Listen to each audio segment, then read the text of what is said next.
Welcome back to the Prime Fatherhood podcast. This is episode 26, and I'm your host, Tyler Condi. I think all of us wish that we could make a living doing the things that we love the very most, whether it's being a professional athlete or being able to be some sort of influencer in the area that you enjoy, or just be able to be out doing your favorite hobby or favorite pastime. And my guest today, Ben Dettamanti, has done that. He has taken that leap, gone really outside of the box, and he is making a living as a hunter. And it is awesome to see his drive and passion for it, and the way that he has built that living through his Instagram and YouTube accounts called Shed Crazy.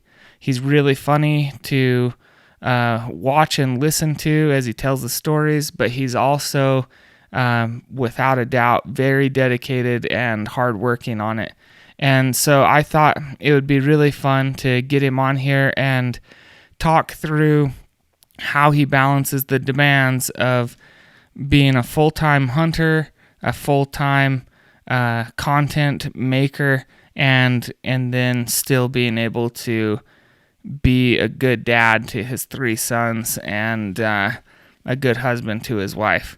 And so I hope that you enjoy this interview. We go through a lot of what the true value of hunting is, as well as talk about his journey and drive to go out and do something that most of us aren't willing to do. We have answered the call. We are committed to a greater purpose.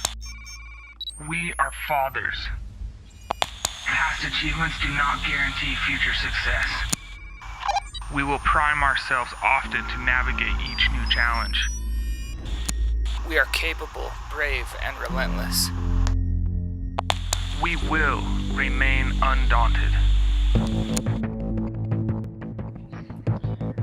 All right, I'm really excited to have you on, Ben. I've been a big fan of all the stuff that you do with Shed Crazy.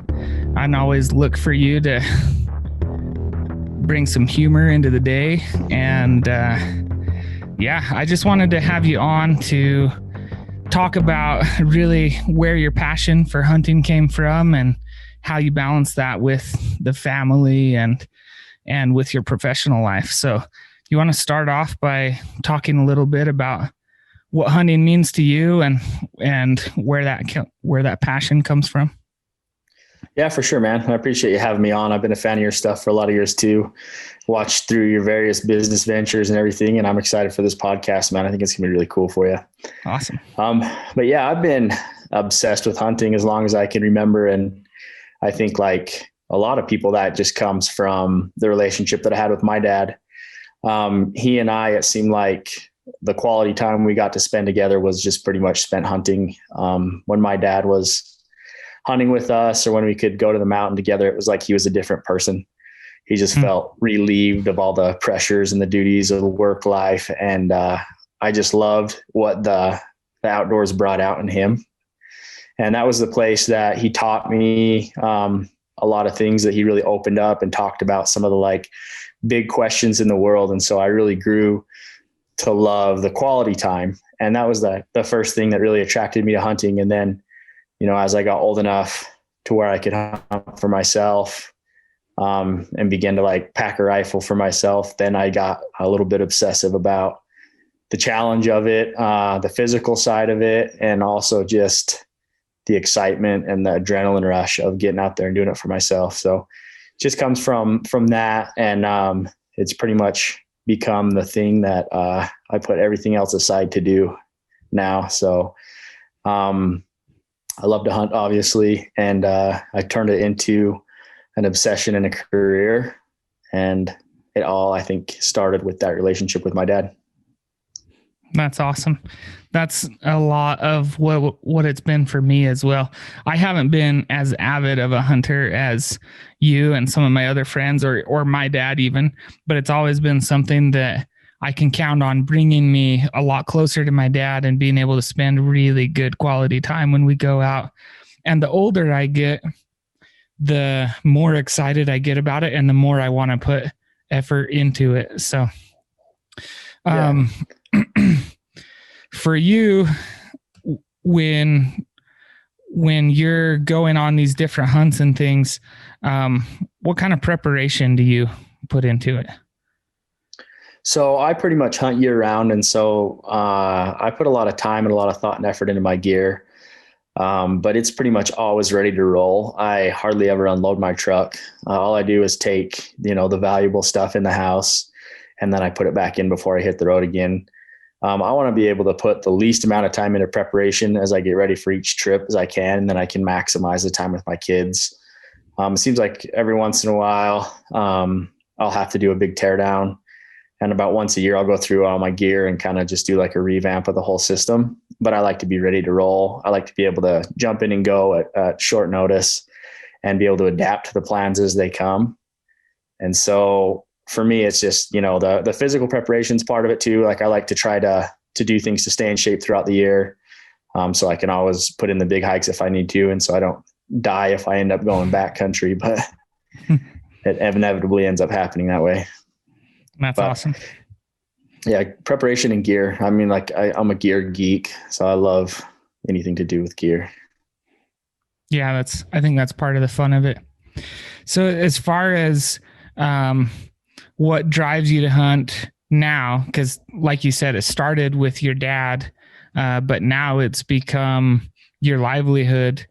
What are the different reasons that you're out there? Is it, more the thrill of the chase or the strategy, or do you like more just the ability to provide from it? What is it that pulls you? Yeah, it's kind of all of those things. Like I love the thrill of it, obviously, and the chase. I love going to states and areas that I've never been before, trying to figure out animals and trying to like draw from the knowledge I have of other places and put it in use in a new unit or a new species. I think that's a lot of fun. I like the challenge of finding shed antlers and trying to figure out where the animals go in the winter and put that puzzle together. I love wild game. I love being able to fill the freezer with elk or deer meat or whatever it is that I'm hunting. And I like to watch my kids eat that and see them kind of gain the same love for wild game. And then the underlying cause of all that is that it's what I do for a living. So I always have the motivation of getting out and creating YouTube videos, content, trying to provide the partners that I have in the hunting industry with good content and with good usable photos and things like that. So it's kind of a everything. I feel the same way about it as I did about other career choices in the past. I just feel motivated to make it grow and to find ways to make it better support my lifestyle. That's awesome. So there's a lot of different reasons. Yeah. So for those who are listening who haven't hunted before, there's two things that I want to dig into from what you talked about. The first is you kind of mentioned the meat itself and being able to feed your family there. But what is the advantages to eating something that you kill yourself rather than going to the store for? Well, there are a lot of health advantages to it. It's very lean protein, compared to like you would get in beef or pork or most domestic livestock. So it's very healthy. And then on top of that, the satisfaction I think that comes with knowing where it comes from and being the ones who's in charge of the whole process. I really love the fact that if you, for example, kill a deer, how that deer's life ended. You're the one that's in care of that meat through the entire process. So you make sure that it's cooled out correctly, that it's butchered correctly, that it's cut and wrapped correctly. So there's no question of whether or not it's fresh and clean. And you can also make sure that you do that animal complete justice and make the best use possible of that meat. And so I get a lot of satisfaction in that. Like I'm not someone who doesn't eat commercial beef. I still eat normal grocery store meat like most people do, but I get a lot more satisfaction and pride out of eating wild game. Yeah. Yeah. The more that I've researched it, the more I realize it is really so much more healthy. Like when you think about the commercial meats that you get with all of the hormones that they put in them to grow the animals as big as possible, and the diets that they have. And, there's a lot of chemicals and unwanted things that end up in your food that way. Yep, for sure. And I think that more and more people are coming around to that and seeing it. It's getting more popular. I know that like we have some big names in the hunting world, and then people who kind of cross over, people like Joe Rogan, who have turned people on to the food side of hunting. And I think that as hunters, like that's one of the best things we can do to advocate for our sport to the rest of the world, is help people understand why we want that clean meat. That's awesome. That I think is a huge one. And then the other side that I see misunderstood a lot is the conservation side of it. Will you explain that a little bit?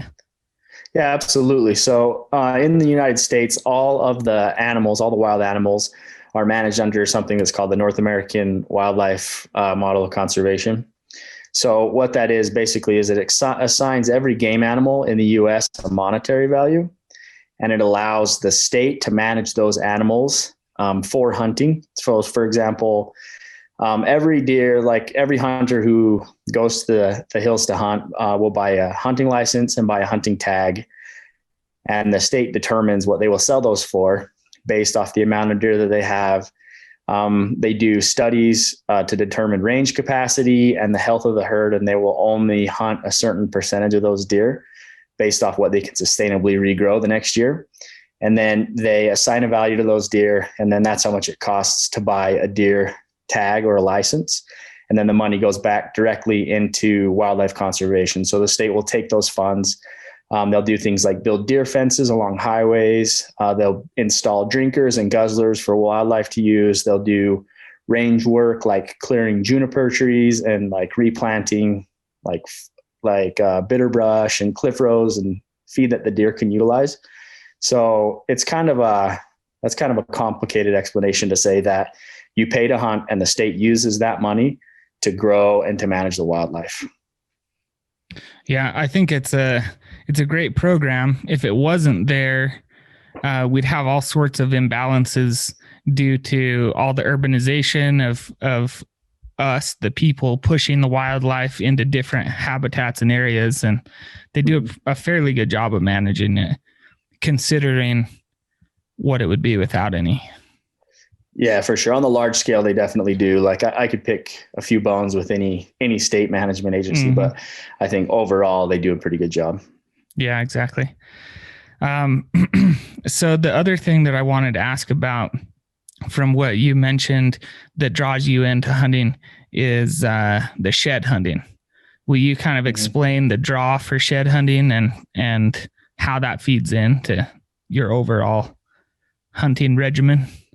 Yeah. So for those who don't know, deer and elk species, most of them in North America, they drop their antlers naturally every year as part of their life cycle. So typically like in the late winter or the early spring, they'll drop their antlers and they regrow a new pair of antlers every single year. Elk antlers is the fastest growing bone of any animal. So they can grow up to, a giant set of elk antlers in just the course of a few months. It's pretty amazing. The amount of nutrients that it takes is pretty insane.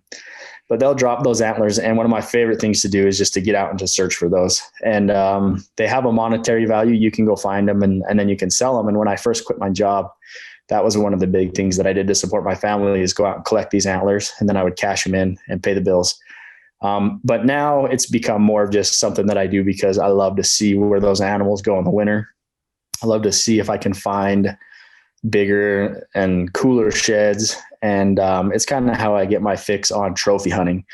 Like I'm not necessarily a trophy hunter when it comes to deer and elk. I like to kill older and bigger animals. But with shed hunting, you can pick up all the big sheds and then you just keep going. Like when you find some, the hunt's not over. You just keep hiking over the next ridge and go try to find some more. So I'm obviously pretty obsessed with it. Yeah, it's whole my gig. Yeah, the shed crazy. All of it started really with that, huh?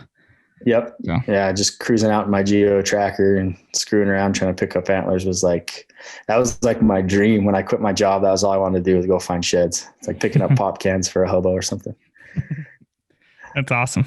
So, Well, one of the other things I think that's great about shed hunting is that's a lot where you learn about the animals. You learn where they go and what's in the area, and hopefully you get to see some when you're out there as well. Yeah, for sure. And you see them at a time of year when you usually wouldn't otherwise. It seems like you're usually hunting in the fall, and, you see them in that early springtime, and maybe their antlers are growing out a little bit, but their defenses are kind of down and they're herded up. You can get close to them and check them out. And it's really cool. The other thing I learned a lot about from shed hunting is the types of feed that they utilize. Like, my main strategy for finding sheds is just to find certain types of winter feed and certain elevations. And if you can find the combination of those two things in the right place, then you're going to be able to pick up sheds. Yeah, that's awesome. So one element of hunting that I think is pretty entrenched for most people is the family side of it, or just the camaraderie that comes with those that you get out there with. I kind of feel like it's similar to families who are really into athletics as Right. a family, going and watching each other's games or helping train together, or a dad coaching a kid. I've had the experience of hunting with my family and learning and growing in that way. And I'm sure that's what you're trying to give to your family as well. Yep. I saw a post from you a little while ago about one of the most meaningful hunts that you had done. And it was with, I think, your grandpa on the desert bighorn sheep. Is that what it was? It was a Rocky, but yeah. Position. Yeah. So will you tell us about that story, the whole experience, and why it meant so much? Well, for a lot of reasons. My grandpa is 83 years old, 83 or 84. I can never remember. And he just finished another bout with chemo. He's had cancer 2 or 3 times. And he drew this Rocky Mountain bighorn sheep. Now, he'd already drawn a desert tag maybe 10 years ago or so. Mm-hmm. And he wasn't supposed to draw this tag, but he beat the odds and he drew it with 6 points. And so we were all super excited, and the whole family, my whole family on that side hunts pretty much. So everybody wanted to go and be a part of this hunt with my grandpa. And so we had 70 people there. And we all just camped in this campground, and we pulled our trailers in there and everything. And we didn't know if we'd be able to find him a Rocky Mountain bighorn anywhere that he'd be able to shoot it, because he doesn't get around too good. I mean, he's pretty good for his age, but he can't really hike all day or go anywhere too steep or rocky.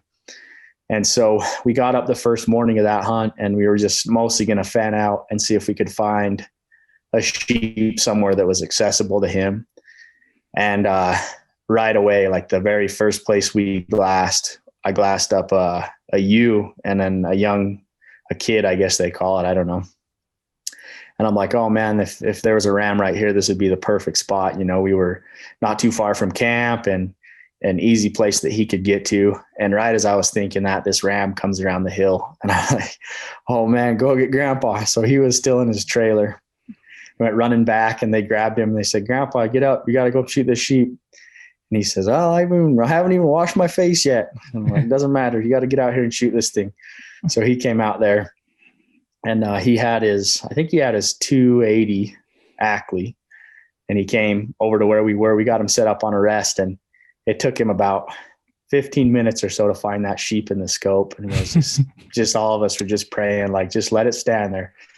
And it did. It just stood there up on the point of that hill until he found it in the scope. We got him all sturdy on the tripod and everything. And he shot and he hit it, and it knocked it down. And then it stood right back up, and he shot and hit it again and killed it. And everybody was there. I mean, when he pulled the trigger, there was at least 30 of us standing around there, and we all watched him shoot this sheep. And then he went back in and finished breakfast, and we had to climb up on this massive cliff to get it down. And we were on top of about a 300-foot drop where we butchered it on the cliff, and he didn't even get to lay his hands on it for about 4 hours after it was all butchered, and we got it back down to him. But he was thrilled. He just kept smiling ear to ear, and he's not really an emotional guy, not really a talker, but he was just all smiles and grinning and just giddy and so happy that we were able to get it done. And a lot of my nieces and nephews were there, and my cousins' kids, and a lot of them, it was the first successful hunt they'd ever been on, and the first time they'd seen somebody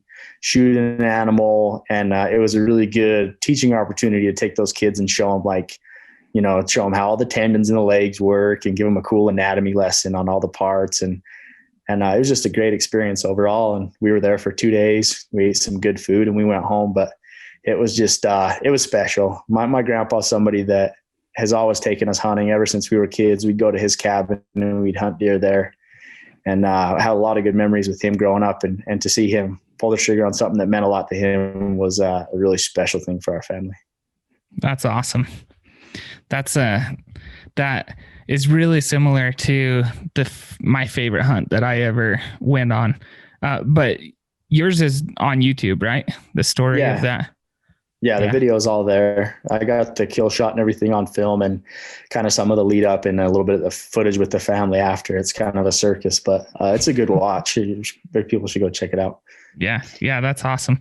So my grandpa drew a buffalo tag on the Henrys at age 82, I think. Oh man, that's a tough hunt too. Yeah, we were the late hunt, so it was mid-December, and the cold just would really get to him, and the way that you have to get into those badlands where the buffalo are, it's like a 6-mile jaunt through the Capitol Reef.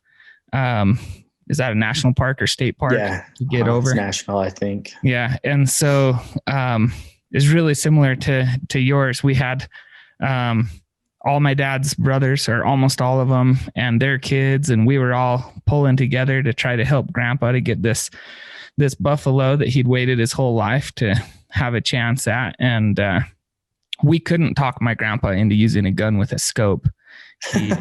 He told us that he was going to use his Savage 30-06 that he used his whole life, and it never let him down until, it never let him down. So he wasn't going to change anything now. And so we had fancy modern rifles all ready to go in case he was ready to change his mind or something. But we had him ride the horses in the freezing cold weather, that 6 miles through the park and then into the hunting area. And we lucked out and found some other guys who had been doing a bunch of scouting, and they kind of knew where a herd was, and they led a few of us in there, and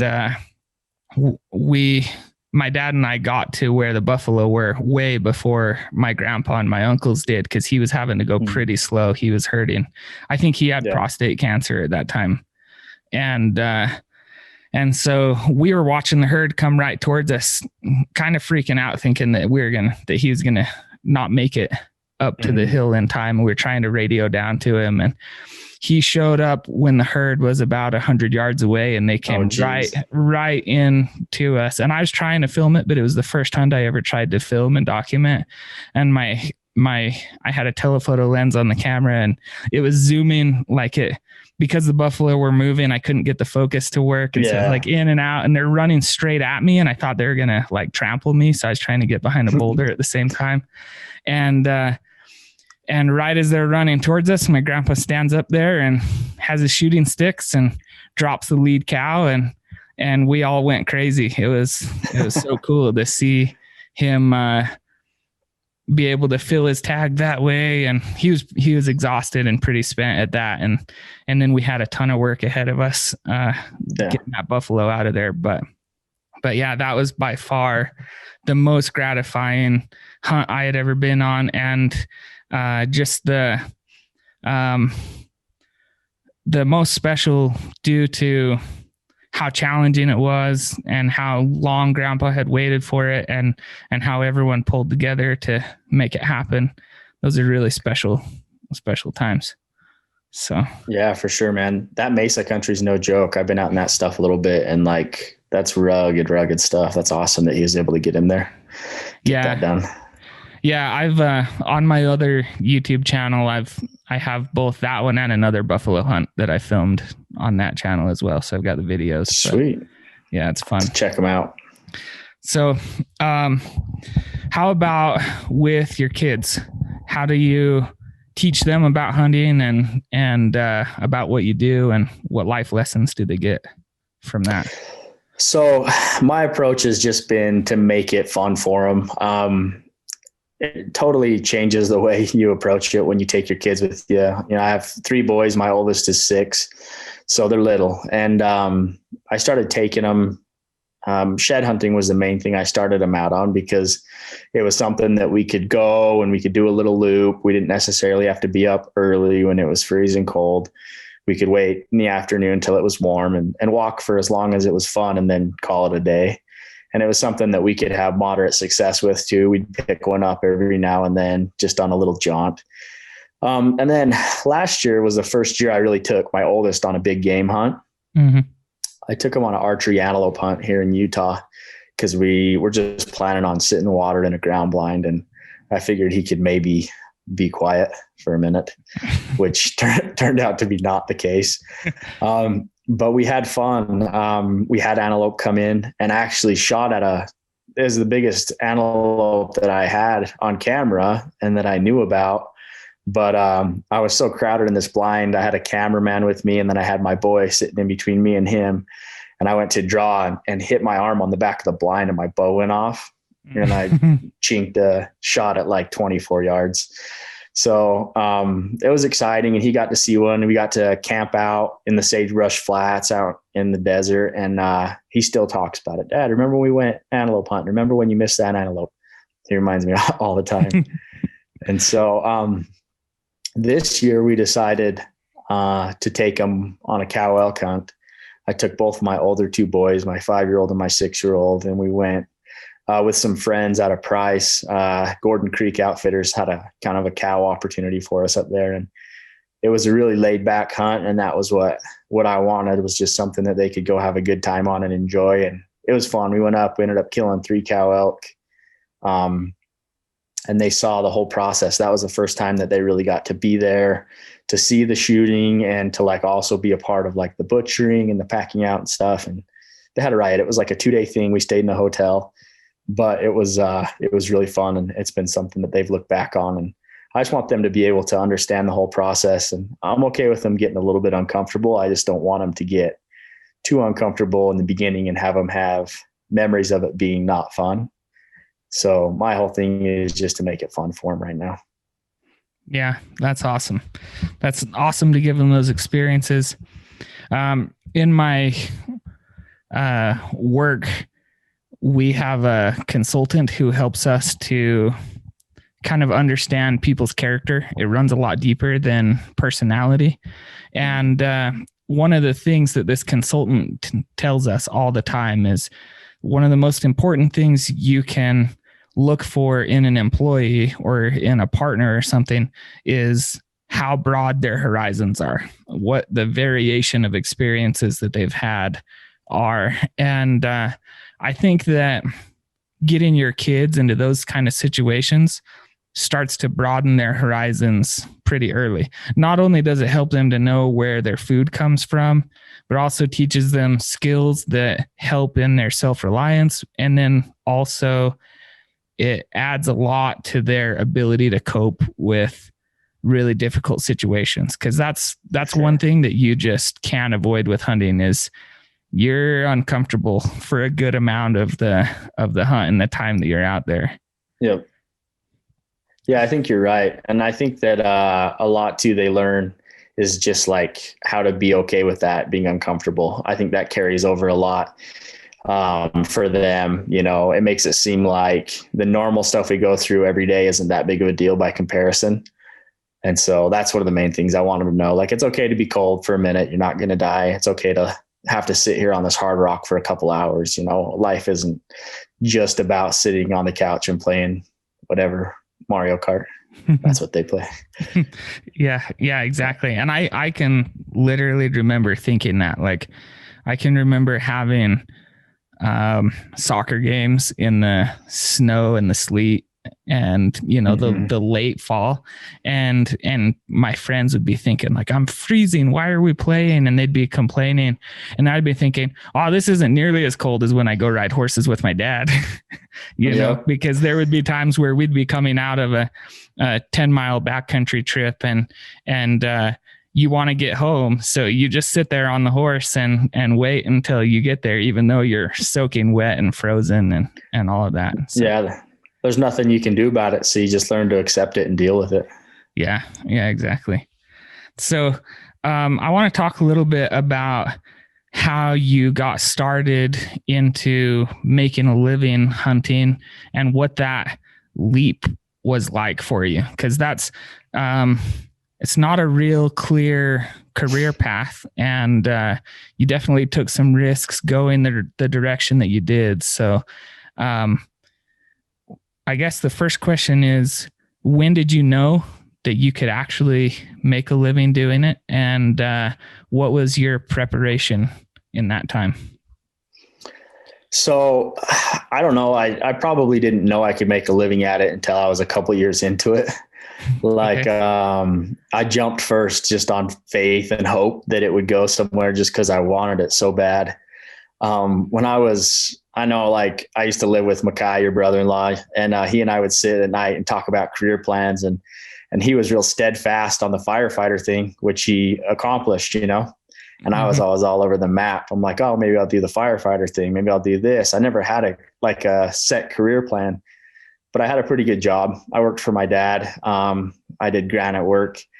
And after I've been working for maybe 4 or 5 years for him, Instagram just kind of happened. Everybody started using it. My little brother's like, hey, check this app out. It's cool. And I'm like, oh, sweet. So I got on there, and I was like pretty recently obsessed with shed hunting. So I just started posting shed pictures, and I just created an account on there. And mostly just shed stuff. And I saw other brands popping up, like hunting related stuff. And I thought, oh, that'd be cool. But that was never really my ambition. And then after I've been doing it for a year or two, my wife told me that I needed to incorporate more humor into it, that I needed to incorporate the jokes or the dumb videos that I would like to make, because I would make them and send them to her, and she'd be like, this is funny, you should post this. And I'd be like, nah, that ain't me. But I took her advice and I started posting some, and my account just started to grow really, really fast. And I remember once I hit about 10,000 followers, I was like, okay, maybe there's something here. So I quit working for my dad, and I actually moved down to Hurricane to start paramedic school. So I'd finished my advanced, my basic EMT in Cedar. I moved south to start paramedic school, and I had a year wait to get into the paramedic program.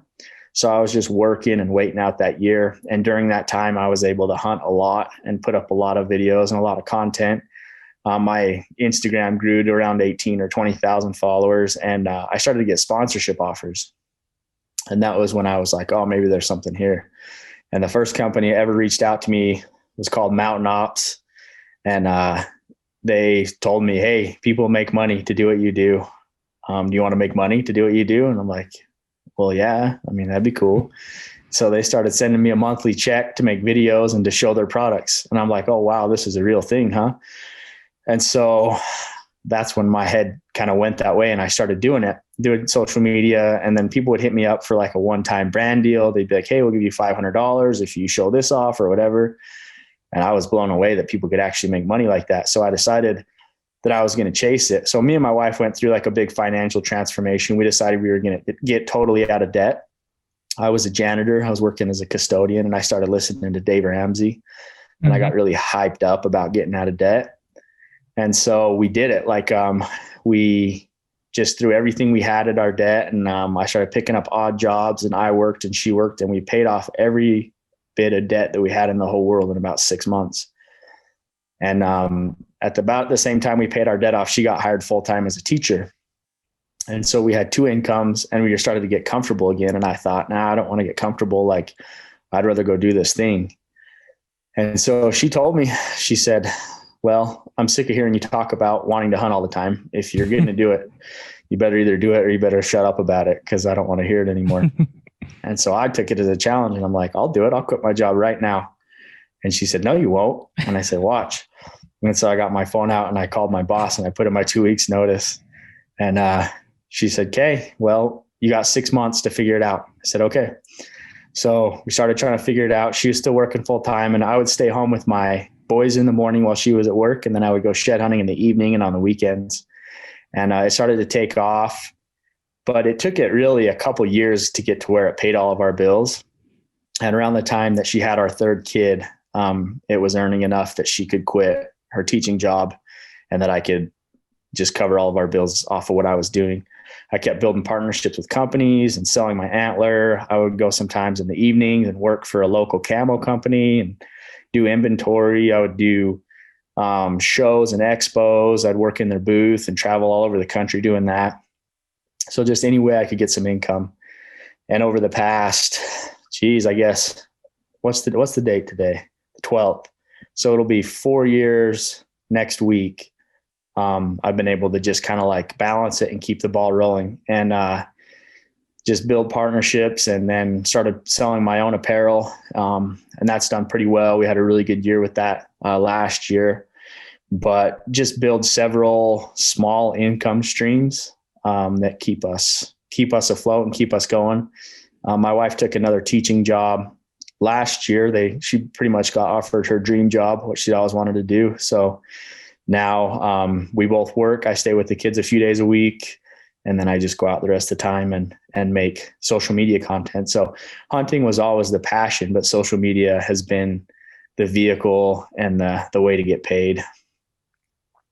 That's awesome. I think it's awesome to hear, and kind of funny that you end up quitting on a dare, basically. Well, yeah, I couldn't let her call me out like that, you know? Yeah, that's awesome. So, I think that a lot of people see social media influencers and people who are making a living with it and think that it's all sunshine and rainbows. But what has your experience been with actually creating all the content and trying to make it all work? Well, I think that most people don't understand the work that it takes to do it. For the first probably 3.5 or 4 years, I've done 2 to 3 YouTube videos every week, like 15 to 30 minute videos. So the amount of content creation is huge. And then you're always doing daily upkeep on Instagram. And then you're always checking new platforms when they come along, stuff like just to see what's going to be the next big thing and stay ahead of it. There's a lot of this kind of stuff. I've done a lot of podcasts, and it's all just time and work like anything else. I'm away from home a lot of days. It's not uncommon for me to be gone for 7 days and just make a bunch of different videos. And so then I can stay home for 4 or 5. But even the days that I'm home, I end up late night editing, and then I'll end up spending a lot of time on the phone with my apparel company doing designs and inventory stuff, shipping, and keeping all that afloat. And then I also own another business on the side called Canvas Cutter, and that takes a lot of time as well. There's a few phone calls every week and emails. So it's a full-time job. It's a fun job, and it's a job that's centered around stuff that I love. So it doesn't usually feel like work, but I put in, who knows, some weeks I'm gone for the whole week on the road working for 7 days straight. So just depends on the week, but it gives me the flexibility to, if I want to stay home for a full week, I can, or 2 weeks, or stay home clear through the holidays. And I'm there from the time my kids get up to the time they go to bed. That's awesome. So, I love hunting because I love the challenge and the grit and the camaraderie, but I also hate it because you usually have a small window of time to get that tag filled, and puts a lot of pressure on yourself, but then it also requires almost all of your time during that small window that you have to fill your tag. So, and I've seen you post a few things about, it being bittersweet when you're leaving on a hunt and having to leave the family and things like that. So what are some of the other things that you do to try to balance out the time away from home? I spend a lot of time on FaceTime with my boys while I'm gone. We'll try to jump on there. Maybe not every day, but every other day or something, and just kind of BS for a little bit or have family prayer or something together. And that helps a lot when I'm gone, helps me to not miss everybody and kind of feel like I'm in the loop. But the main thing is just maximizing the time that I have at home. Just making sure that I'm able to put my phone away and take a few hours every day and just play with them or, talk to them about what they're doing and just try to get the most out of that time. Sometimes it comes in big blocks, but sometimes I only see them for one day every week or something. And so I just try to make sure that it's quality time instead of quantity time. That's awesome advice. That's something that I struggle with. It's hard to be totally present when I'm home, So, yeah, I feel you. Yeah. Cool. Well, I like to ask most guys this question, but what is most concerning to you in regards to your family right now? And what are you doing about it? Well, I think the current state of affairs in our country is pretty concerning to me. It seems like there's a dissolution of right and wrong. Seems like the world's becoming more of a gray area where everything is accepted and tolerated and seen as normal. And so I think my biggest thing with my boys is trying to teach them what it means to be a man, what it means to be a provider, and what it means to preside. I think those are all important things to me, and help them understand that it's okay to take a stance, and that it's okay to be the one in their friend group who stands up and says, okay, we're not going to do this. I don't know. I don't worry about them too much because I really believe that the way the world is going, I think my kids are going to be the rulers of it. I think that they're going to come out so far ahead of so many people and so ready to take advantage of the opportunities that'll exist that I think they're going to do really, really well. I just hope that they can stay away from the deception and the traps that are out there too, For sure. Yeah, I think that optimism that you have is pretty inspiring, and it's evident that keeping that optimism allows you to get out there and chase your dreams like you have, because you took a scary path that most people probably wouldn't have taken, and I admire you for that. So I admire you for passing that on to your boys as well. I appreciate it. Yeah. So before we close, I just want to ask for anyone who's interested in trying hunting out for the first time, what is some advice that you have for someone who's never been out? Utilize the internet. It's such a wealth of knowledge. There's so much information available out there, and there's so many hunters who are interested in perpetuating the sport that I feel like most people, if you have a friend who hunts, or if you know somebody online, or you follow somebody online, I know I get messages all the time on social media from people who are looking to go on their first hunt, and I'm always happy to point them in the right direction. I think that there's a lot of good services out there too for people who are nervous about doing it themselves on the first go. A lot of guided or outfitted opportunities with outfitters who will actually take the time to teach.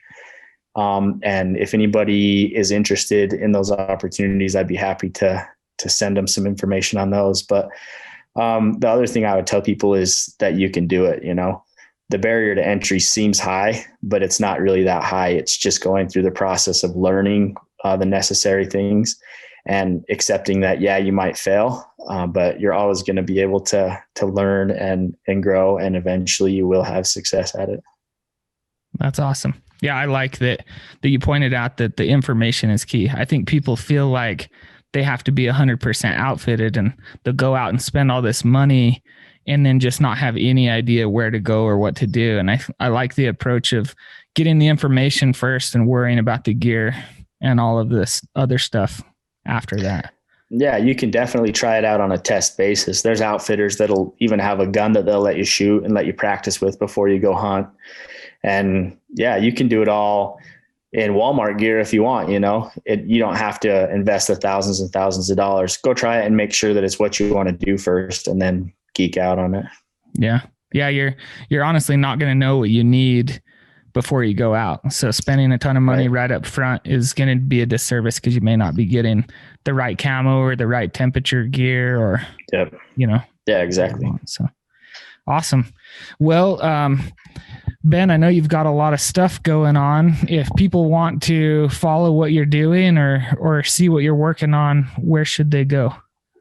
So my Instagram is a good place to see it. At Shed Crazy is my username. That's also the name of my YouTube channel.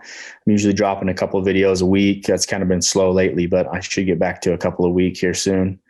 And then, I'll pretty much there. TikTok, if you want to see some my dance skills, Shed Crazy too. No, I'm just kidding. I don't dance over there, but that's the new one that's kind of popping off lately. So those are the three. Okay. And then shedcrazy.com for the merch and stuff. It's getshedcrazy.com. Shedcrazy.com. Yeah, it's owned by some old curmudgeon that won't sell me the domain. He builds sheds somewhere on the East Coast. I'll get it eventually.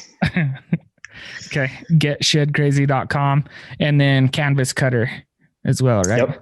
Yeah, canvascutter.com, and then our social medias are all under Canvas Cutter as well. It's a cool product, and it's like a really durable sleep system. So check that out as well. Okay. Well, yeah, I definitely recommend following you. You always bring a lot of humor into the day, and it's fun to see all the ground that you cover. So thanks, man. Yeah, I appreciate having you on, and I hope that you and your family do well, and that you guys have a good start of the year. Thanks, man. Appreciate you having me. Yep. All right. I hope you guys enjoyed this interview with Ben. I hope that you caught how much Ben talked about how he would put himself into these really uncomfortable positions and how he comes out better for it every time, whether it's him pushing himself to start a new career, or trying to get out of debt, or pushing himself while he's out hunting, or helping his kids to learn how to push their limits and to be patient and be uncomfortable and to wait for the good things that come. I think that that's an amazing theme that runs through this interview that reminds us to not be fearful of discomfort, to get in there, push your limits, and see what good can come from it, because a lot of great things come after you put yourself out there. So I thought this was a great interview with Ben. I really hope that you guys check out Shed Crazy on Instagram and YouTube. Check out some of his gear at getshedcrazy.com, like my awesome hat that I have here. And give him a follow, because he is funny, he's a good teacher, and he puts a ton of effort into what he does. So thanks, Ben. Thank you to all of you guys for listening to this episode. If you are new to the podcast, I just want to let you know that Primed Fatherhood is about helping dads in all aspects of their life as fathers. So it's not just about parenting. It's about helping us to stay on top of our game as dads and to recognize what can make our lives better, whether we're needing help in our careers or in our parenting or in our relationships, or we're just needing support. That's what Prime Fatherhood is all about. So if you want to rub shoulders with more like-minded fathers who are trying to be better and stay on top of their game, then please join us on the Primed Fatherhood Facebook group, and we'd love to have you there as well. Please subscribe to this podcast and share it whenever you find value from it. If you leave us a rating on Apple Podcasts as well, then that will really help us out. I appreciate you taking the time to listen, and just want to remind you to keep coming back here to stay primed.